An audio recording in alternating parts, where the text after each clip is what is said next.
What is up, YouTube? Thank you everybody for tuning into this week's episode. I'm your friendly neighborhood coach, Jose, and it's so good to see you.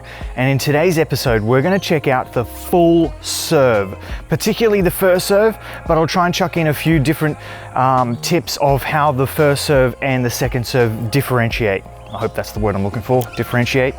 Anyway, moving on, let's check out the serve. Before we go any further in this episode, I want to point out that this is not for beginners. If you are a beginner, I would highly recommend checking out my beginner's lesson on the serve, particularly the first serve, and then there's another separate video for the second serve. It's linked up the top there, so you can go and check that out. And then once you've mastered those activities, it'll take you a few months, but master those and then come and check out this episode of how to do the full professional serve. This is as a breakdown for someone who's a little bit more advanced. So we're going to check out how to get that full motion to flow all the way through, because I know in that previous episode I got you finishing more on the right side to help you focus on the pronation. Now that's not forever. Once you've nailed that pronation motion, you don't have to finish on your right side anymore. We're going to flow all the way through.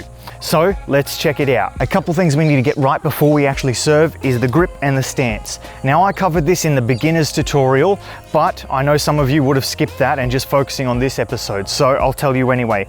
Continental grip. If you don't know what continental grip is, go and check out the grip video or the previous serve video where I show you hand straight on top, and make sure you've got a gap between your index finger and your middle finger.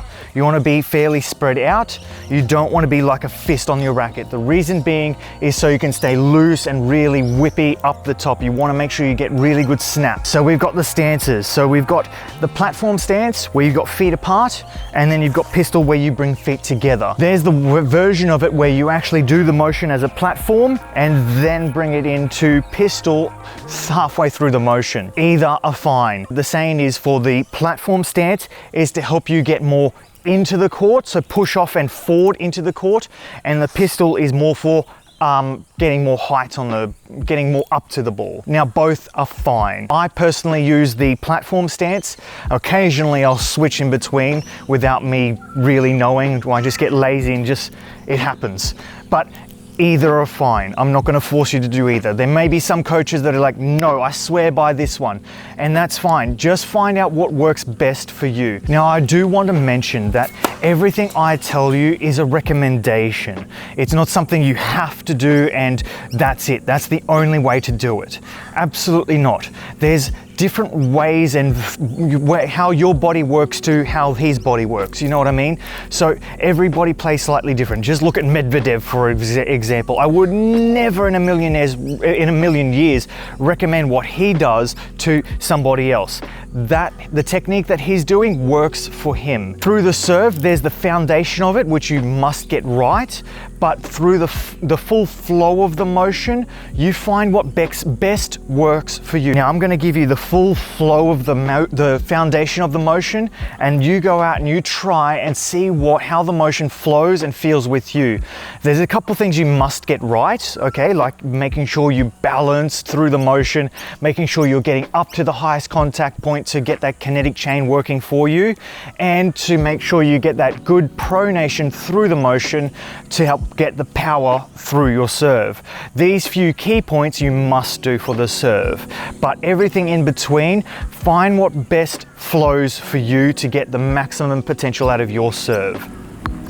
Now for the take back, we want to make sure that we keep this slow and smooth. This part definitely does not need to be fast, and definitely doesn't need to be rushed. I always say to my students, make sure you go slow and smooth, then up fast into the ball. Now the backswing is a bit of a two-parter because we want to have constant momentum in the modern serve. Now go back a few years, back to maybe when McEnroe and these guys were playing, there was a little bit more of a separation. You would go then down together with the ball and the racket, and then up together with the ball and the racket, pause, and then you would have your swing. Well, we've gotten rid of the pause in the modern swing. Now, don't get me wrong, some players may still do this. If you watch any of the Australian Open, actually, Zverev said one of the things in his, after he's finished his, I think it was the semi-final match with Djokovic, Jim Courier did an interview with him and asked him what has changed with your serve, because you were getting 70% first serves in. His biggest change with his serve was the momentum. He no longer takes a break. He used to throw the ball really high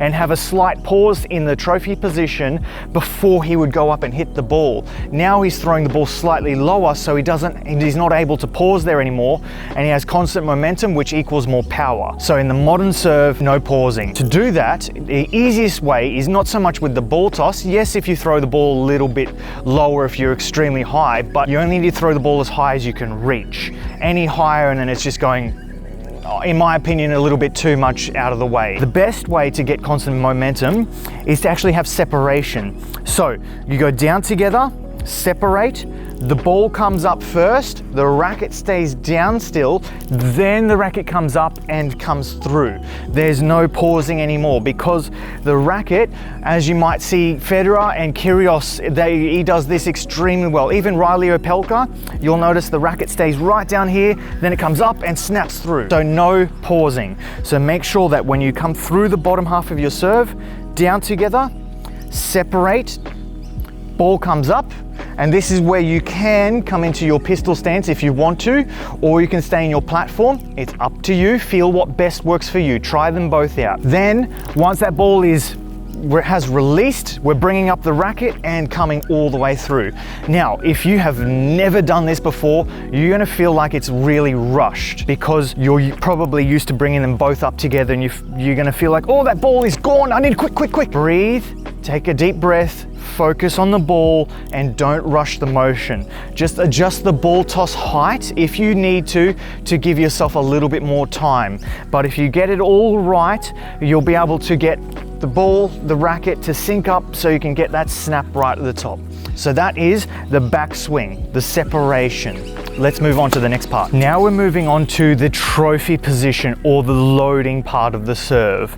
So now that we've got that first part of the serve, so grip, stance, and making sure that we get that separation, now it's making sure that we load into our trophy position properly. Now, there's a few little pointers here that we need to take note of to maximize the potential power we can get through the serve. When you do your trophy position, you have your left arm as high as you possibly can, even after you've released the ball. Now, I know a lot of players, they'll release the ball and then they'll bring their arm down. If you're doing this, what's going to happen is, as you bring down your left arm, your body is then going to come down, okay? So keep your left arm up there to have really good shoulder tilt. You want to make sure that your ball toss arm, okay, is higher, or your shoulder, ball toss shoulder, is higher than your hitting shoulder, your racket shoulder. You want to make sure that you have really good shoulder tilt here to maximize the spring and power effect you can get in your serve. If you're level, then you're probably just going to be arming and pushing through the serve. Even if you leap up, it's going to be more of a push straight through, because we want to make sure in the serving motion, it's shoulder over shoulder motion. We want to come over the top and rotate forward. That's one of the key pointers. Keep your ball toss arm higher. That way, it also, one other key point I should mention, it encourages you to hit up more. If you bring it down, it more encourages you to hit through or down, okay? So make sure you keep your ball toss arm nice and high to have really good shoulder tilt and spring up into your serve. Next point we need to make sure that we do is the hips and the butt. We want to make sure that we're pushing our hips into the court. We don't need to be straight on here. We want to try and have a slight push. Some of my students, what I'll say to them is, imagine there's a chair, but the chair is inside the court, and you want to try and sit down on the inside of the court. Now, some players, particularly the women, they have exceptional hips when it comes to the hip tilt or the hip drive into the serve, because they can get their hips right into the court as they come up into their trophy position. Now, I can't. My hips are not as strong as they used to be. A little bit old. Anyway, moving on. We want to make sure that we get that arm, left arm up, or if you're a lefty, right arm up. The hips coming more into the court and loading, bending, all right? You should feel a bit of tension on the outside of your leg here, okay? If you don't, then bend those knees, get the hips to come into the court a bit more. Another easy way of doing it is if you bend and push your hip into the court, okay? That's a simple way of understanding it. If you've never done this before, it's going to be very foreign to you, but just give it a try. You're probably going to shank or miss a few serves, get them on the side of the racket in attempting this. But like I say, in one of my most commonly used phrases with all of my students is, if you want to have improvements, you need to make change. Change is very uncomfortable, but you've got to get uncomfortable to improve. Get yourself uncomfortable with the change. That's how we need to be with our body, with the loading position. Now for the racket, what's the racket doing? You want to be nice and loose in the wrist. Now, one thing I did forget to mention in the take back is you want to try and keep your strings more pointed to the ground as you're taking the racket back. I noticed that some students may start like this, but then around the back part of the swing here, the racket opens up and comes up like this, which is not a good thing with the serve, because then you're going to do the old waiter's serve or fry pan serve. We just slap at the ball here. You don't want to get stuck into that habit. You might be able to get a few in here and there, but it's going to be incredibly inconsistent, and you're not going to be able to find your spots all the time, and you won't be able to have much variety on your serve. Stick with the modern serve. When you bring your racket up, you're keeping your wrist loose. Francis Tiafoe is a really good one to point out here. He really keeps a bit of an arch in his wrist as he keeps the racket up. Now, he doesn't actually put his wrist in the arch like that. It's just because the weight of the racket, okay? It just bends, okay? You don't want to force it into that arch and keep it there. No, just floppy.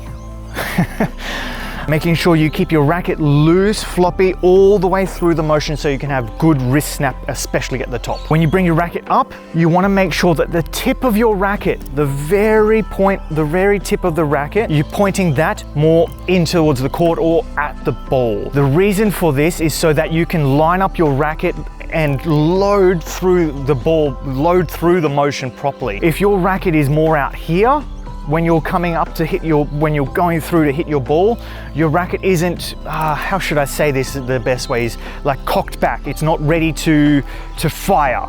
You know, like when you, I'm not going to use a gun as a reference. I don't want to encourage that. Like a slingshot. If you wind back that slingshot, it's cocked back now and it's ready to release, okay? So same with the serve. If you put it back here, it's only like halfway.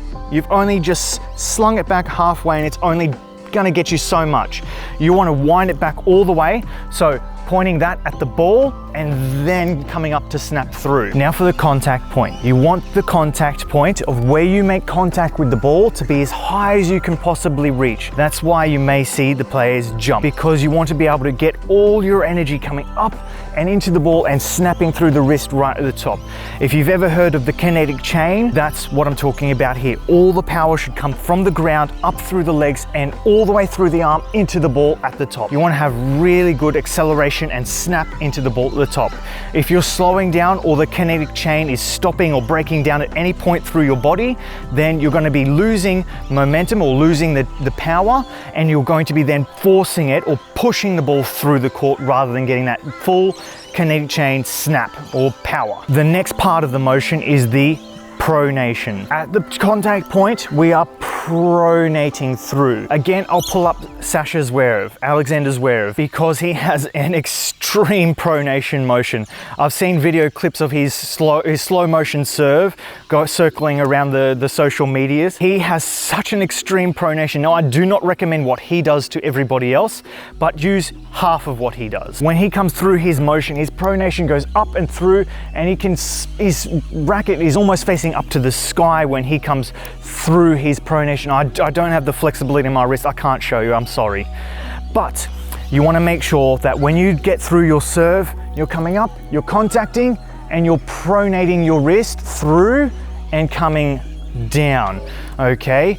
So a lot of players, when they try out the serve for the first time especially, they'll hit the ball and they'll come strings to the ground. Sure, you can probably get a few serves in doing this, but again, it's not as consistent and not as versatile.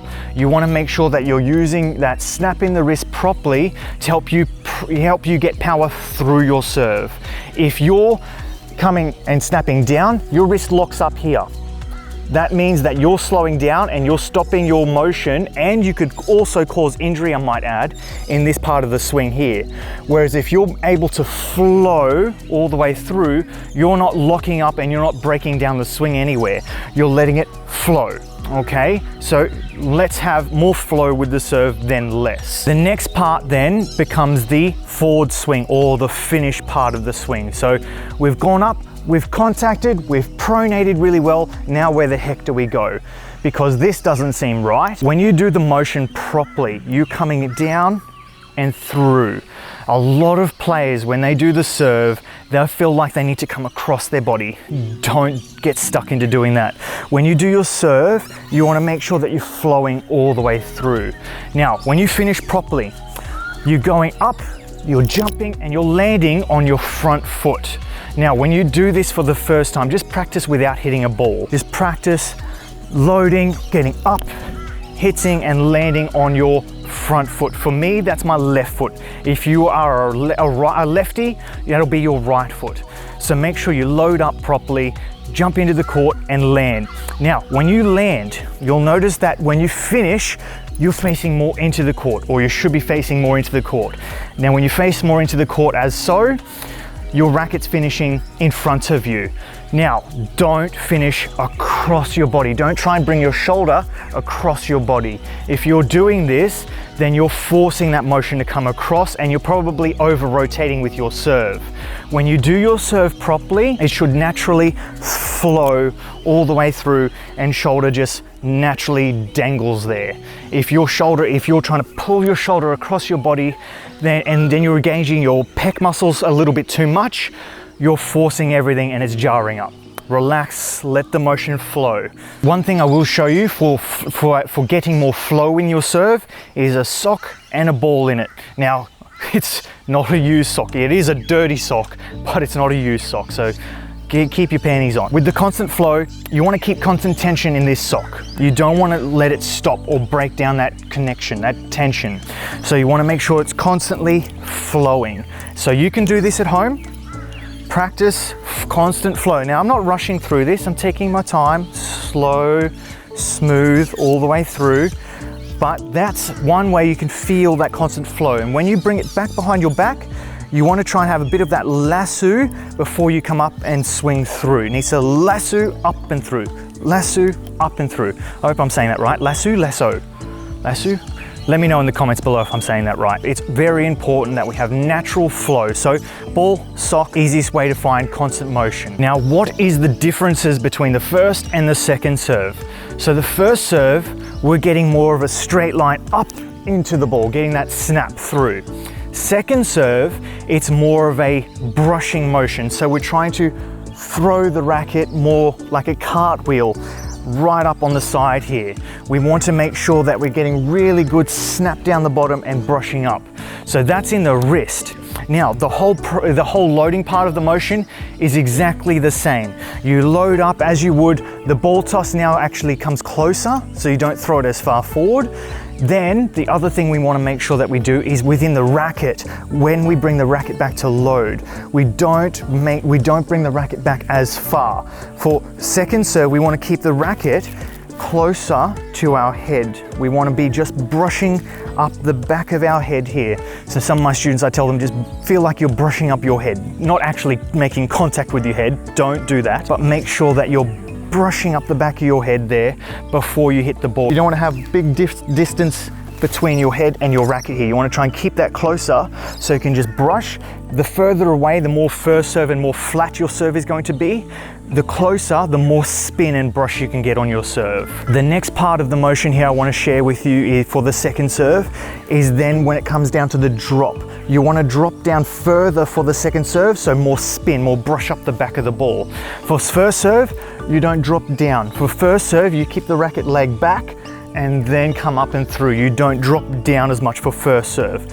For second serve, you drop down your back and make sure it stays fairly close to your back and brushing up the back of the ball. And then of course we've got the actual upwards motion. Now very similar to the first serve, we're getting up and we're getting through, but not as far forward. So like I said just before, bring the ball toss back closer to almost on top of your head, so you can brush up the back of the ball just here, okay, before you come through your motion. Now the pronation is very much the same.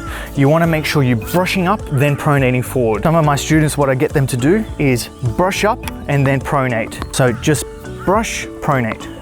Brush, pronate. So you're getting under the ball, and then pushing through with the pronation. I'll show you towards you. Brush up, pronate forward. Brush up, pronate forward in fast motion. Here we go. Brush up and through. That's the easiest way to practice the second serve if you're more of a beginner and just getting into it for the first time. I like to try and work on stages, that way you can easily move on and improve. And that's it for the serve. Thank you everybody for tuning into this episode, and if you liked it, please remember to like and subscribe, that way I can catch you in the next episode. And don't forget to send me some clips on Instagram, that way I can see how you're developing and maybe give you some video analysis as well. Until the next time, thanks for tuning in.